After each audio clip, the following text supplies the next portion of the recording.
Apa jadinya jika tiga pemain ini diduetkan untuk Liga 1 musim depan? Hasil imbang beruntun, Persebaya selalu gagal menang meskipun unggul dulu.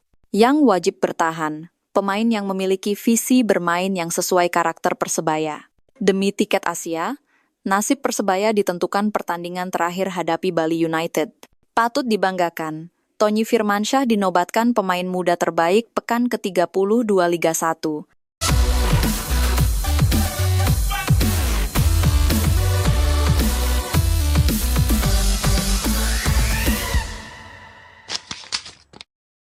Persebaya meraih hasil imbang beruntun di akhir Liga 1. Persebaya Surabaya memiliki kemampuan luar biasa dalam menciptakan peluang. Namun, kegagalan untuk memanfaatkan peluang tersebut menjadi masalah serius bagi tim. Dalam beberapa pertandingan terakhir, Persebaya selalu unggul terlebih dahulu, namun gagal mempertahankan keunggulan. Lini pertahanan yang kocar-kacir dan lini depan yang tidak efektif menjadi penyebab utama kegagalan ini. Kurangnya fokus dan disiplin dalam pertahanan membuat Persebaya kebobolan setelah unggul dan meraih hasil imbang hingga akhir pertandingan. Sementara itu, lini depan yang gagal memanfaatkan peluang bagus membuat tim kehilangan kesempatan untuk menambah kedudukan. Persebaya memiliki potensi besar untuk menjadi tim yang kuat. Namun, mereka perlu memperbaiki kelemahan-kelemahan yang ada untuk mencapai target mereka. Dengan kemampuan yang dimiliki, sebenarnya Persebaya dapat meraih kemenangan di setiap pertandingan jika mereka dapat memanfaatkan peluang dengan baik dan memperbaiki pertahanan mereka. Persoalan finishing tetap jadi masalah utama. Bagaimana pendapatmu, dulur? Hal apa yang harus dibenahi? Tulis di kolom komentar. Seperti apa jika tiga pemain ini berduet musim depan?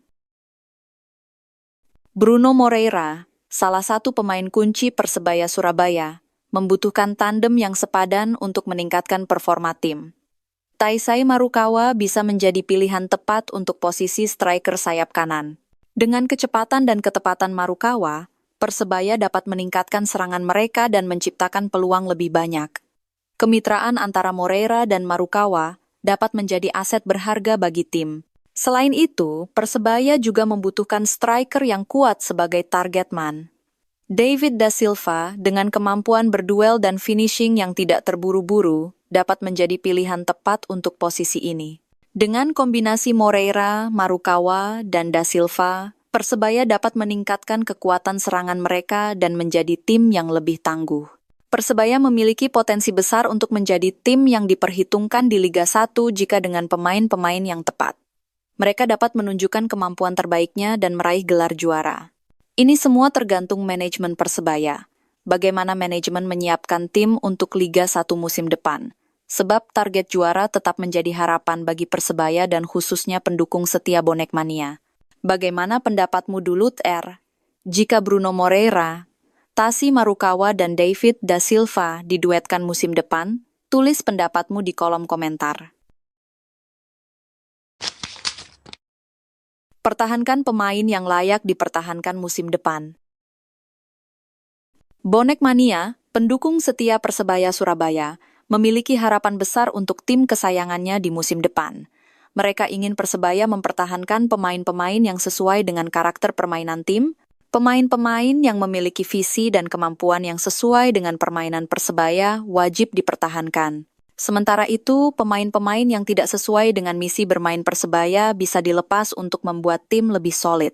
Selain itu, Bonek Mania juga berharap Uston Nawawi menjadi pelatih kepala Persebaya di musim depan. Uston Nawawi telah terbukti dapat membuat permainan Persebaya terlihat tertata dan efektif. Sebagai mantan pemain Persebaya, Uston Nawawi telah memahami karakter permainan tim sejak dulu.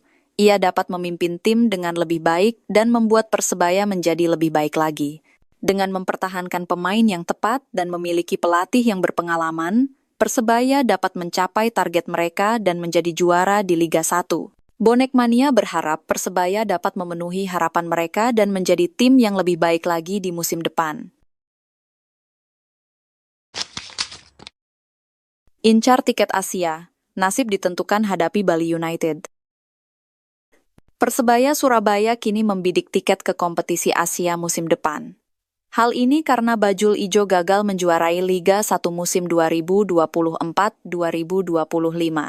Asa Persebaya untuk tampil di kancah Asia masih ada. Hal ini setelah Bajul Ijo itu mendapat 1 tambahan poin di laga pekan ke-33 saat melawan Borneo FC. Persebaya sementara ini tetap bertengger di peringkat keempat klasemen sementara Liga 1 dengan koleksi 56 poin. Bajul Ijo hanya terpaut 2 poin dari Dewa United yang saat ini menduduki peringkat kedua. Kesempatan terakhir Persebaya untuk mencapai target tersebut akan ditentukan dalam laga pamungkas melawan Bali United di Stadion Gelora Bung Tomo, Surabaya pada Jumat 23 Mei 2025 mendatang. Dalam laga terakhir itu, Persebaya harus menang. Namun tetap dengan catatan menunggu hasil dari tim lain, yakni Dewa United kalah di laga terakhirnya.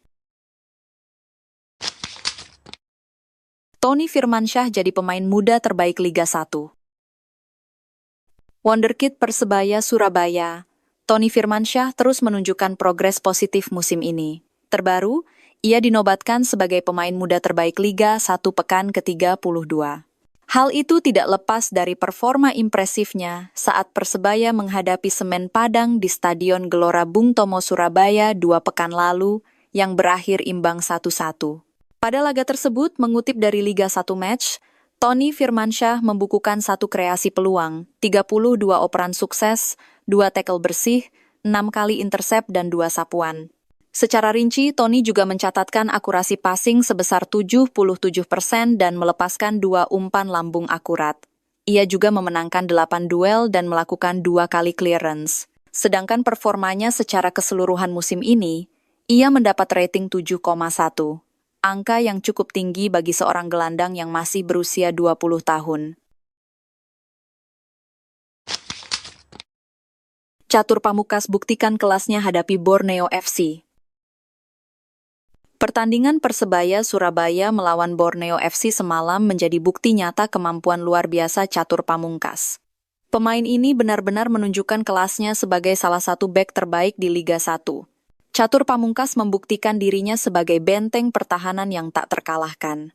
Ia berhasil menetralisir Peralta pemain sayap milik Borneo FC, pemain yang biasanya sangat berbahaya dan sering mencetak gol di setiap pertandingan. Catur Pamungkas bagaikan manusia dengan 1 nyawa tapi memiliki 5 jantung. Kegigihan dan pantang menyerahnya membuat lini pertahanan Persebaya sangat sulit ditembus oleh pemain sayap Borneo FC. Penampilan Catur Pamungkas semalam adalah contoh nyata dari dedikasi dan profesionalisme. Ia menunjukkan bahwa dirinya adalah salah satu pemain terbaik di posisinya. Persebaya sangat beruntung memiliki Catur Pamungkas di tim mereka. Ia adalah aset berharga yang membuat Persebaya menjadi tim yang lebih kuat dan tangguh. Dengan penampilan seperti ini, Catur Pamungkas membuktikan dirinya sebagai salah satu pemain yang patut diperhitungkan di Liga 1. Ia akan terus menjadi idola bagi para bonek mania. Uston Nawawi bersyukur menahan imbang Borneo FC. Persebaya Surabaya mampu mencuri poin di markas Borneo FC Samarinda. Laga pekan ke-33 BRI Liga 1 2024-2025 di Stadion Segiri, Samarinda, Minggu malam itu berakhir dengan skor imbang 1-1. 2 gol yang tercipta di laga ini semua lahir dari titik putih. Persebaya Surabaya unggul lebih dulu berkat eksekusi penalti Bruno Moreira menit ke-61. Sedangkan tuan rumah Borneo FC membalas lewat penalti Mateus Pato menit ke-77. Secara permainan, kedua tim menunjukkan performa yang seimbang dengan mampu saling menyerang. Hanya saja Borneo FC lebih unggul penguasaan bola dan jumlah tembakan. Ditambah, Persebaya terpaksa tampil tanpa pelatih kepala Paul Munster yang pekan lalu menerima kartu merah. Asisten pelatih Uston Nawawi sukses membuat timnya mendapat poin dalam pertandingan ini. Alhamdulillah, pada pekan ke-33 melawan tuan rumah Borneo FC, kami masih mendapatkan 1 poin karena itu sangat berharga buat kami. Saya tegaskan tidak mudah untuk bisa mengambil poin di Borneo meskipun 1 poin, ungkap Uston. Persebaya dan masalah finishing yang berulang. Persebaya Surabaya menunjukkan kemampuan luar biasa dalam menciptakan peluang.